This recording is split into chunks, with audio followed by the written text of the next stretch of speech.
and welcome to Talking Paranormal with the Old Man. How are y'all today? Sunday. Hope you have a good weekend. Hot today here. Supposed to be in the mid 80s. Supposed to get hotter the rest of the week. 90s, high humidity. Welcome to summer. So today, if my calculations are correct and my alphabetical skills are correct, today we're doing Indiana on a tour of the 50 states in the U.S. Ow, with the activity listed here. Now, again, let me move my cursor down. Where's my cursor? There it is. This is not the definitive list. This is not the only list. This is just a list. So, as the old saying goes, don't shoot the messenger if one of your places is not listed here. It's not my list. I just read off the list. So today, we're going to start out by a website called Indiana Connection. And let's see what they say about this here. Okay, let's see.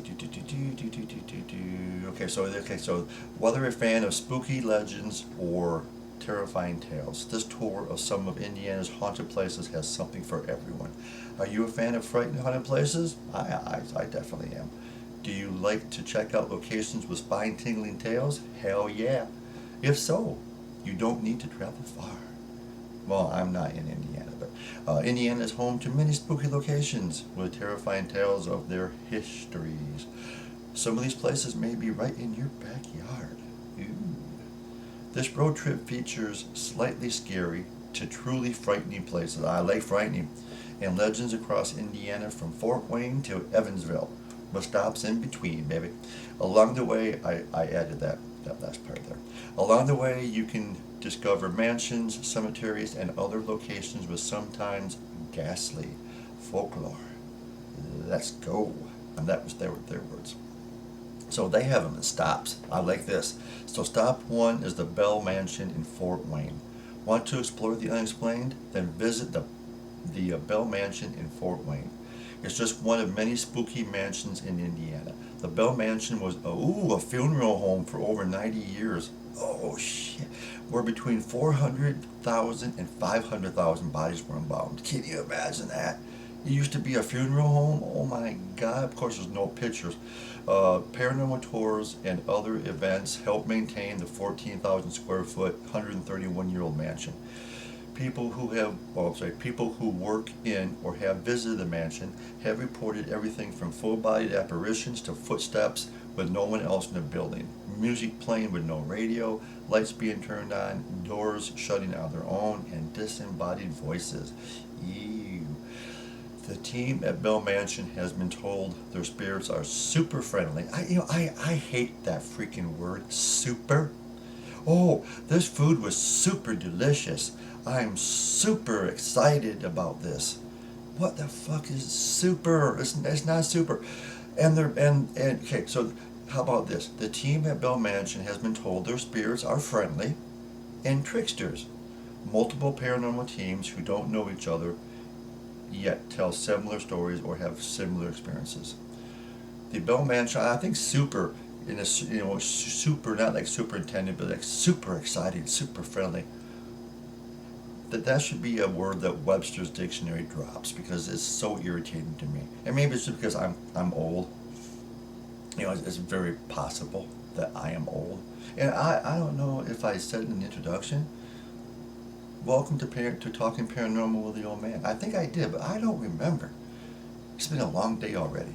Okay, so the Bell Mansion offers ghost tours and the historic event center that can also be used for weddings and parties. Many volunteers work together to preserve it.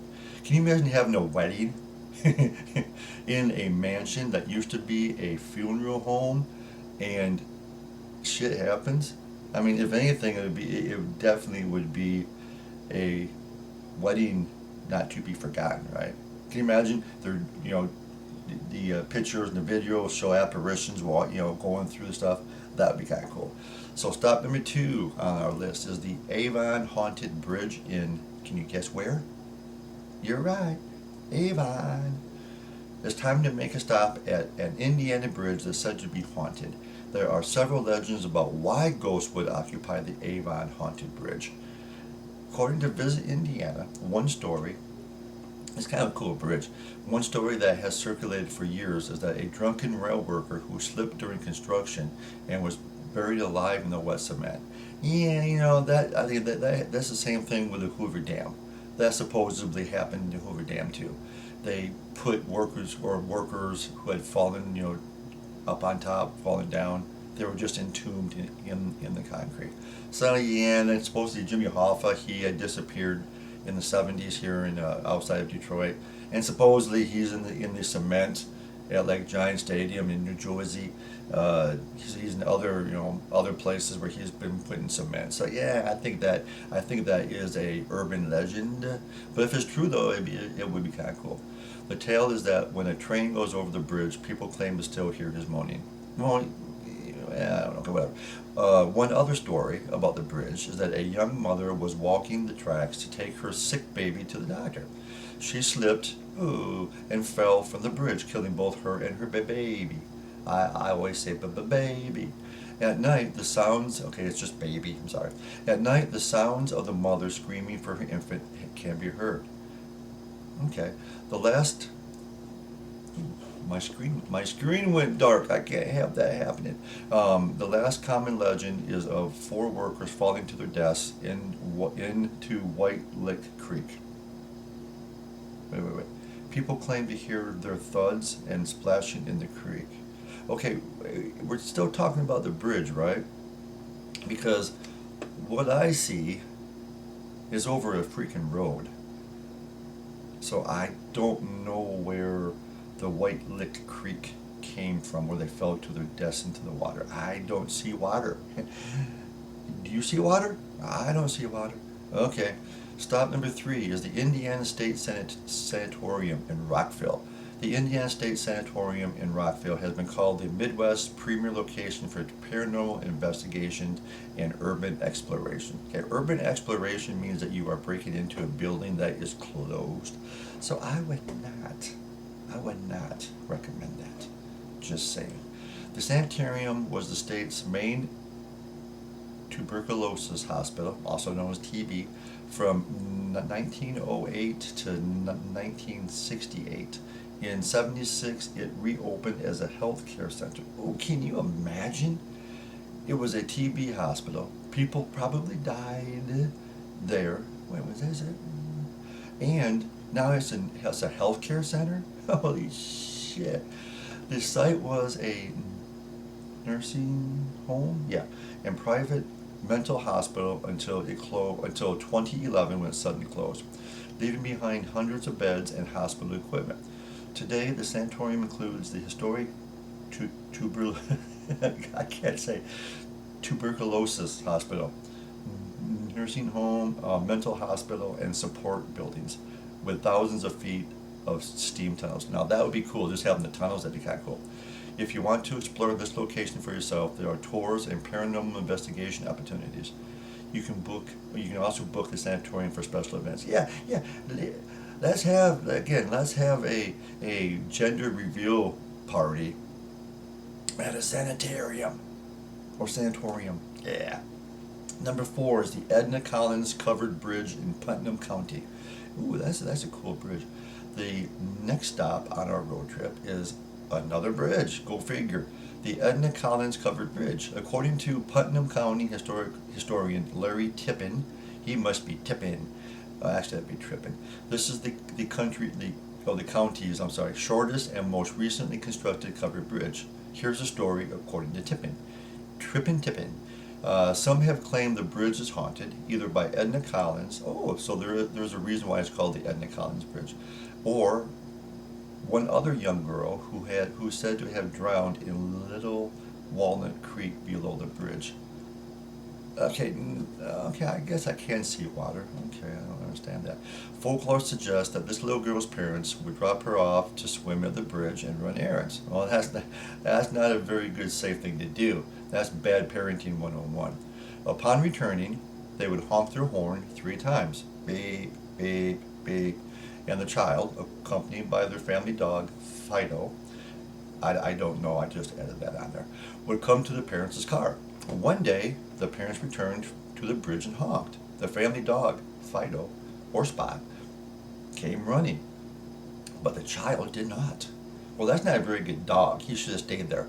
The parents found her drowned in a shallow. Yeah, see, it does. Yeah, I was going to say it does not look that deep to me. It's like a little creek. But okay, some stories add that the mother of the drowned child was so distraught she hung herself on the steps of the nearby church. The legend, that's sad.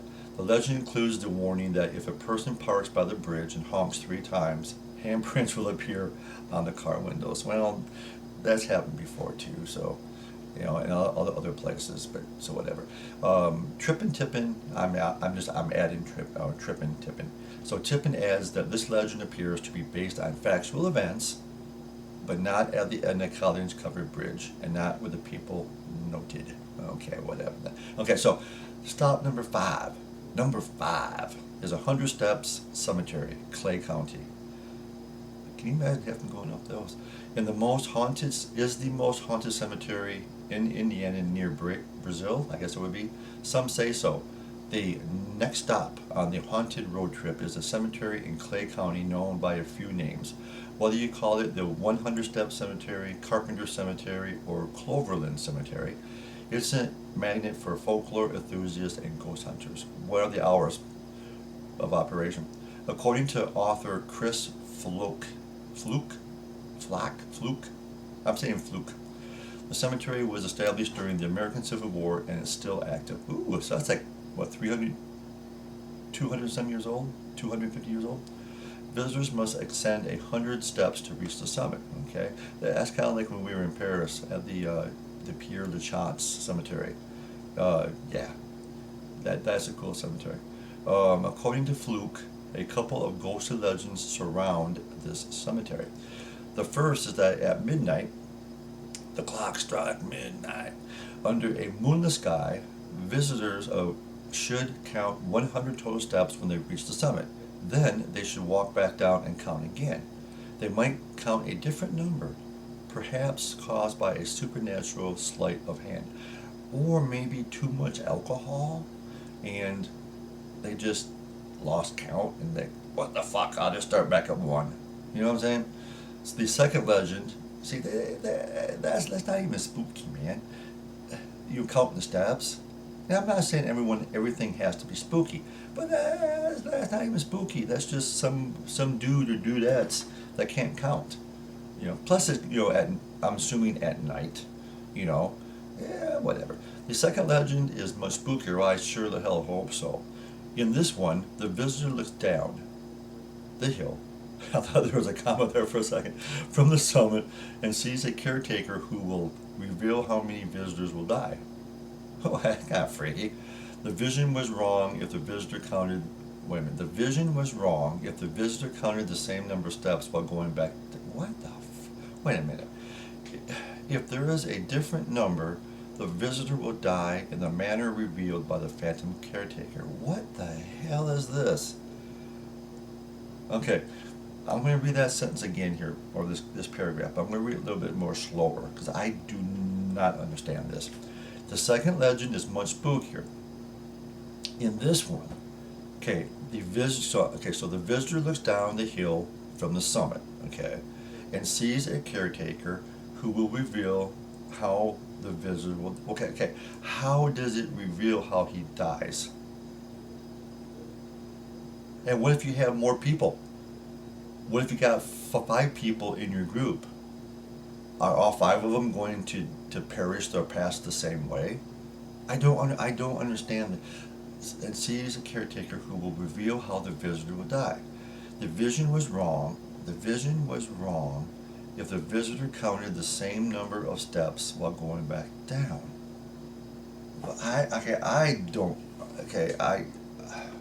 If there is a different number, the visitor will die in the manner revealed by the phantom caretaker. So you're going to die anyways. And what is the vision? I don't know, dude. Do you guys understand that? I do not understand this paragraph. It makes no sense. So the vision was wrong if the visitor counted the same number of steps while going back down. If there is a different number, the visitor will die. What? And again, revealed by the phantom caretaker. Does he draw pictures? Is it like, charades? I don't understand. I think they're just trying to fill in information. I don't know. Here are two other notes about this haunted location. The cemetery was attacked by at least one body snatcher in 1892, and it's only open from sunrise to sunset. Well, I kind of figured that most cemeteries are. Number 6 says the Benjamin Schneck Mansion in Vevey. Vevey. That sounds like a cool name. Vevey. This road trip includes one more haunted mansion, this time in southern Indiana. The Benjamin Schneck Mansion in Vevey is said to be one of the most haunted places in all of Indiana. According to legend, the Schneck Mansion was built on the ruins of an older structure lost in a fire that consumed it and a couple of people trapped inside. So I'm assuming a couple of people passed away. There have also been stories about guests at the Schneck Mansion feeling the presence of non-living guests and single men being woken up by ghostly kisses. What's wrong with that? You get French kissed at night. What's wrong with that, right? I see no problem with that. Unless you wake up into some skeleton kissing your ass, then that might be a little freaky. But other than that, kiss away, man. Kiss away. It might not be a boring night after all. There also have been reports of flickering lights and unsourced sounds. Okay, the Schneck Mansion, I don't know, I probably slaughtered it, was listed on the National Registry of Historic Places in 2022. In 2020, it was sold to tattoo artist, oh my god, and television personality Kat Von D. Really? So she owns this now? It's kind of freaking cool. And if Kat Von D was was smart in any sense of the way, open this house up for investigations like overnight. I'm not saying that there's not already, but overnight investigations, hell yeah, I'm there. Indiana, hell yeah. All right, now number 7, and this is the last stop on this haunted Hoosier road trip, is Willard Library in Evansville. I know it's Evansville. You may have heard about the Willard Library. I just did. As it gained a lot of attention from ghost hunters. I've never heard of this before. Unless it's a working library now, there's this is called American Ghost Adventures, and it's not associated, thank God, with that dude out of lives in Vegas, opened up a museum. His name shall not be named here. The American Ghost Adventures, they bought up a lot of shit. They bought up a lot of buildings. I know they owned the Lizzie Borden's house, which we have been to. They bought the Villisca Ass Murder House, the Villisca Axe Murder House, which was owned. We went there too, by the way. I know that they own. I think it's the Winchester. Not Winchester Mansion. That's privately owned, I think. The Randolph County Asylum, which we are going to be going to in July. So yeah, I think that they bought up a lot of this shit, and then you have to pay. You have to pay to get in there. So, and I have not heard of this Willard Library. So, Willard Library in Evansville was built as a tribute by Willard Carpenter. Hence, the Willard Library, who did not see its completion due to his death in 1883. Oh, I'm sorry to hear that. Opened in 1885, 2 years later, the Gothic Revival Library was left to the Board of Trustees, bypassing his family. Well, I bet that pissed him off. His daughter, Louisa, unsuccessfully sued for property rights and later moved to New England, where she died in 1908. In 1937, the first sightings of the Gray Lady ghost occurred in the library's basement. I wonder if that's Louise. She's still pissed off. A maintenance man saw a young woman in Victorian era dress. era dress disappear while stocking the okay, wait. So a maintenance man saw a woman in Victorian era dress disappear while stocking the furnace with coal. I am assuming that he was stocking the furnace with coal, not her. So did they even have coal back in 37 as far as furnaces? Probably. So see, that sentence is a little, and I know this is not paranormal-ish, but so I'm assuming that he was putting coal in the furnace and not her. I would assume. The Gray Lady ghost has since made her presence known through the scent of perfume, distant crying, the books falling off shelves. And books falling off shelves. Several sightings have been captured in the on the live. Hold on. Several sightings have also been captured on the library's check this shit out, 24/7 ghost cams, which were installed in the early 2000s. Okay. You have my attention. Willard. Oh, if I could spell Willard, Jesus Christ. Willard Public Library. Oh yeah, dudes and dudettes. Oh, dudes and dudettes, they're still here. Wow. Okay, is this shit still live? Hold on. There's actually a website, dudes. Seriously, I will post this on our Facebook page. Wow. Ooh. Hold on. See, it doesn't take much to get me excited. This is getting me excited. So they have, yeah, you know what that, yeah, I'm gonna read this because this is cool as shit. So this is off the Willard Public Library in Evansville. Ghost cams. Our ghost cams were started in the early 2000s and instantly became a hit. Well, no shit. People interested in paranormal activity all over the world.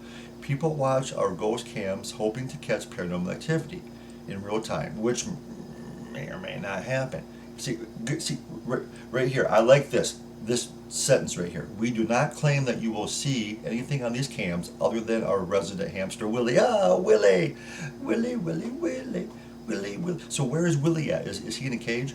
Please be advised these cams will be unavailable at various times and activities. Yeah, okay. And occasionally go down for maintenance. If you find the cameras are off, rest assured that we'll be back on soon. Well, that is cool. See, this is what I like. This is what I like. People embrace shit like this. I'll talk about this when we do Michigan. But yeah, it's like if people do this, if people embrace the paranormal, if you have a haunted location and you embrace the paranormal, okay, you can make money off of this. Because there are people like us, and I mean our group, and I'll mention it, a selfless plug to myself, Southeast Michigan Ghost Hunter Society, okay? We take yearly trips to find haunted places we can investigate. Okay, so the Gray Lady ghost history. The Gray Lady was last reportedly seen. Oh, she hasn't been seen for like 16 years. Oh shit! But when was this page last updated though? This page is updated in 2026. Maybe they just didn't do it. So the Gray Lady was last reportedly sighted on August 10th, 2010, in the basement hallway by the assistant children's librarian. Psychics visiting the library in 2007 say they were able to verify that a ghost has been there. Well, okay, no shit. It doesn't take a psychic to tell you that you have a ghost in there. Yeah, that is funny. And paranormal investigative, it should be investigative groups have brought in equipment designed to look for it. Yes. Several library employees have reported seeing the ghost, including Margaret Meyer. Oh, I thought they were saying that those were the ghosts that they seen. Then never mind. Reel it back in.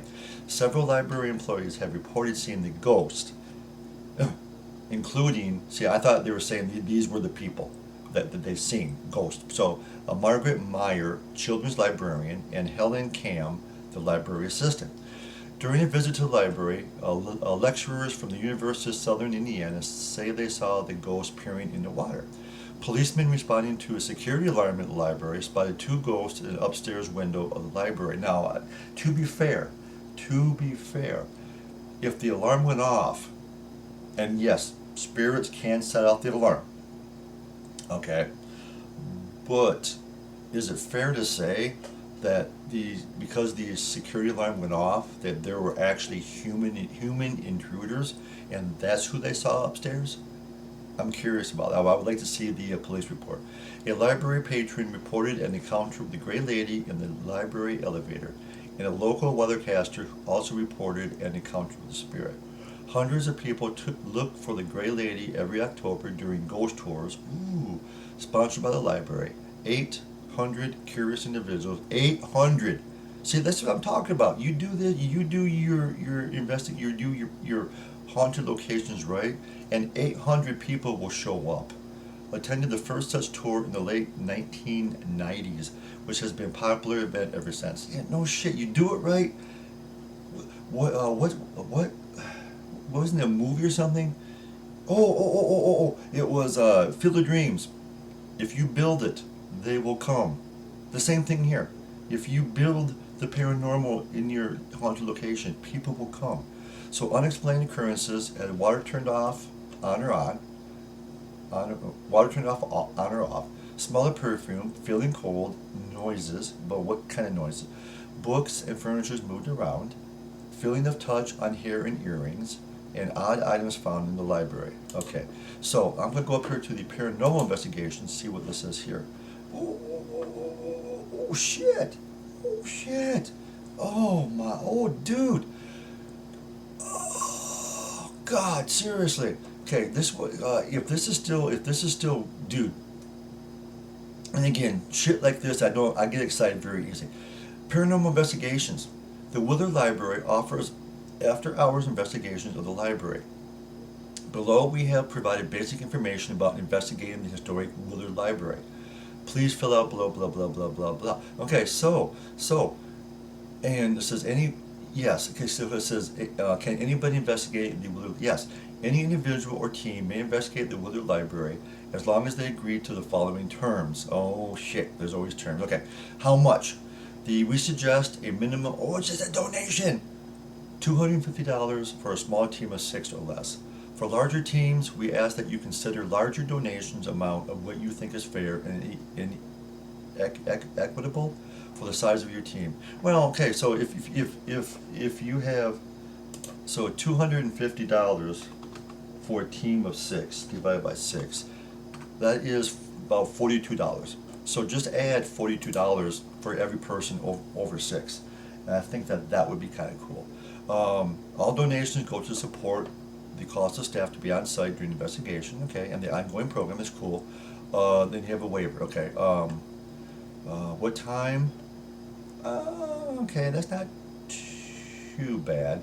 Investigation hours are 6 p.m. to 2 a.m. Okay, that's cool. We schedule investigations Wednesday through Sundays, okay. Please provide your preferred date, okay. How do we schedule? You fill out the form below. And there's still a form. Will there be someone in the library with us? Yes, we will always have a staff person. Which makes sense. They'll let you into the building, collect the waivers, and provide your team with a brief tour. And so then once the investigation starts, that staff member will stay out of your way, but will assist you and answer questions. Very cool. Can we bring snacks? Yes, but we ask that you clean up after yourself because there are pigs out there. And your team, please do not make our staff clean up for you, because that's how you ruin shit. You don't clean up after yourself, they're going to stop this shit automatically. Guarantee you. That happened in Ohio at the Ohio State Reformatory, and I'll get to that when I do Ohio. Can we investigate on Halloween? Yeah, but it's $500 minimum. I don't need to do that. Do you allow teams to stay the whole night until dawn the next morning? We typically schedule investigations from hours 6 to 2. We will consider unique requests for longer investigations. or till dawn investigations. But those requests will be considered on a case-by-case basis, and we will also require a minimum donation of between $500 and $1,000. Reasonable, reasonable. Okay, so now I am curious. Now for the creme de la creme, do these cameras work? Let's check. Let's check, because that would just make me excited as shit. Okay, so here's the basement hall. Dude, it's working! It's working! Well, it's June 7th, which it is. See, that says 8:02, but it's 8:39. That's okay. Yeah, it looks like it's live though. I mean, there's no movement, but yeah, I think they do actually work. Let's try this stair. Yeah, let's try the stairway. Let's see if that has the same time. Oh, wait a minute. Why? Oh, you have to click. Wait. Oh, you gotta click on it. Oh yeah, this is cool. It's a little bit behind, but it's cool. And that just could be, you know, the time isn't set right. So, see the basement. I didn't see. Oh, the basement's live. So yeah, dude, this is cool. I found my new entertainment, man. This is cool. I will post a link on our page. This is cool. I like this. Kudos to the Willard Public Library in Evansville. Kudos to you, sir, or sirs, or ma'am. That is cool. Okay, so yeah. Okay, so there's a couple more places. Okay, oh, there's one that I just touched on. Okay, so I'm going to save this one for last because. Okay, so this is, while most haunted is subjective. Thank you very fucking much. Paranormal experts and dark tourism enthusiasts frequently point to these places as being the most notoriously active locations in Indiana. Okay, I'm going to save that one for last. So number 3, which is I just talked about, is the Willard Library. Okay, and that is 21 North 1st Avenue in Evansville. It's a functioning public library, but you can view real-time supernatural, which I just did. That was cool as shite. Okay, the other one is the Whispers Estate in Mitchell. Constructed in 1894, this sprawling 19th century Victorian house is famous for being rated one of the most terrifying places in America by the Travel Channel. Okay. It's heavily tied to the tragic deaths of previous owners, including adopted children and a local doctor. Ooh. Okay. Here's the one here, dude. This is, okay, these are, again, this is subjective, but paranormal experts and dark tourism enthusiasts, okay, frequently point to the haunted Randolph County Infirmary in Winchester as the most notoriously active locations. We're going there in July 18th, 6 o'clock at night until the 19th, the following day, Sunday, at 10 o'clock is ours. We are locked in. Well, I don't know if we're locked in there. They give us a tour. They get the fuck out. We're there overnight. Built in 1899, this former poor farm and asylum, located in the housed the indigent, I think is how you say it, mentally ill and orphaned. Over 500 people died on the property. Okay. And I saw this too, is unmarked bodies were buried in the unmarked graves, unclaimed bodies were buried in unmarked graves on the grounds. I heard that out back there's marked and unmarked graves. Ugh. Activity, EVPs of children. Wait. Oh, okay. I'm sorry. I thought this was all EVPs. I'm thinking, okay. Shadow figures are not EVPs. So, activity, EVPs of children, comma, shadow figures, comma, and intense physical encounters have been documented by numerous television crews. I can't wait. Located at 694 East County Road 400. What the fuck? Oh, East County Road 400 South, Winchester, Indiana. The site offers everything from flashlight tours to overnight. Yeah, we have a private overnight investigation. We have a team of our team, Southeast Michigan Ghost Hunter Society. We got 10 people. It's ours. Overnight. Stand by. Yes. And like I said, if you're interested in the paranormal, you must be, or otherwise you would not be listening to me right now. We do have I forgot where I was going with it. We do have a Facebook page, Talking Paranormal with the Old Man. And I do, and again, just cross-promote myself. I do 2 YouTube channels, reaction channels. One is called Musical Chairs. Please check it out. It's really cool. It's music, and I get suggestions from subscribers, and I react to all kinds of music. And the other one is Talking Paranormal with the Old Man. Surprise, surprise. And that is on our YouTube channel too, Talking Paranormal with the Old Man. And that is a reaction video channel to the paranormal. Now, however, I am going to attempt, if all works out right and all works out well, it's my attempt to do live. I think the podcast does not support live anymore. I think they canceled that out, and that wasn't me passing gas. That was just me going canceled it out. And but I am going to try to go live on our reaction YouTube channel, Talking Paranormal with the Old Man, and of course I will continue to promote the hell out of it until July 18th. And I don't think I mentioned this, but it came this week. I've always wanted one. I have a authentic reproduction of an Aztec death whistle. OMG. It's freaking good. It's loud. It sounds weird as shit. Yeah, so I'm taking that too. Like I said, we have we got a lot of new equipment to try out down there. We got a new video system, which is wireless, which is cool as shit. We don't have to run wires through the whole goddamn building. And I'm going to try out a new POV camera with a chest harness to see if that works.